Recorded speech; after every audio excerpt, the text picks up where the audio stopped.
ایک دفعہ کا ذکر ہے، جنگل میں دو کبوتر رہتے تھے۔ ایک کا نام تھا مینا اور دوسرے کبوتر کا نام تھا بنٹی۔ وہ دونوں آپس میں کافی اچھے دوست تھے۔ ایک دن مینا نے بنٹی سے کہا، بنٹی، مجھے بہت بھوک لگی ہے۔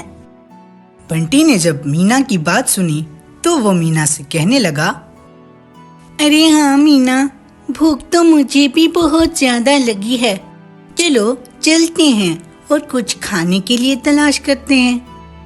وہ دونوں کھانے کی تلاش میں نکلے۔ کافی دیر وہ جنگل میں کھانا ڈھونڈنے کے لیے بھٹکتے رہے۔ آخر کار انہیں زمین پر پڑے گندم کے کچھ دانے نظر آئے۔ جیسے ہی انہوں نے گندم کے دانے دیکھے، وہ دونوں نیچے اتر آئے۔ مینا نے بنٹی سے کہا، چلو ان دانوں کو آپس میں بانٹ لیتے ہیں، آدھے تم لے لو اور آدھے مجھے دے دو۔ بنٹی نے مینا کی بات سن کر ان دانوں کو 2 حصوں میں بانٹ دیا، لیکن وہ ان کو برابر تقسیم نہیں کر سکا۔ ایک حصے میں دانے زیادہ تھے اور ایک میں کم۔ بنٹی اور مینا نے جب یہ دیکھا تو وہ بڑے حصے کے لیے آپس میں لڑنا شروع ہو گئے۔ مینا چاہتی تھی کہ گندم کے دانوں کا بڑا حصہ وہ کھائے اور بنٹی چاہتا تھا کہ بڑا حصہ وہ کھائے۔ تبھی وہاں سے ایک کوے کا گزر ہوا۔ اس کی نظر ان گندم کے دانوں پر پڑی۔ گندم کے دانے دیکھ کر اس کے منہ میں پانی بھر آیا۔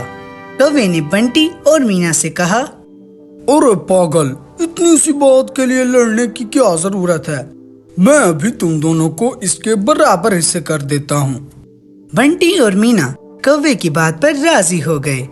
کوا کافی ہوشیار تھا۔ اس نے چھوٹے اور بڑے دونوں حصوں سے تھوڑے تھوڑے دانے کھانا شروع کر دیے۔ دیکھتے ہی دیکھتے وہ گندم کے سارے دانے کھا کر وہاں سے اڑ گیا۔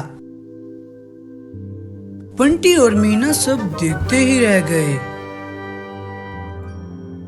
تو بچوں، ایک بات ہمیشہ یاد رکھیں، جب بھی ہم کسی اپنے کے ساتھ لڑتے ہیں تو ہمیشہ کوئی تیسرا اس سے فائدہ اٹھاتا ہے۔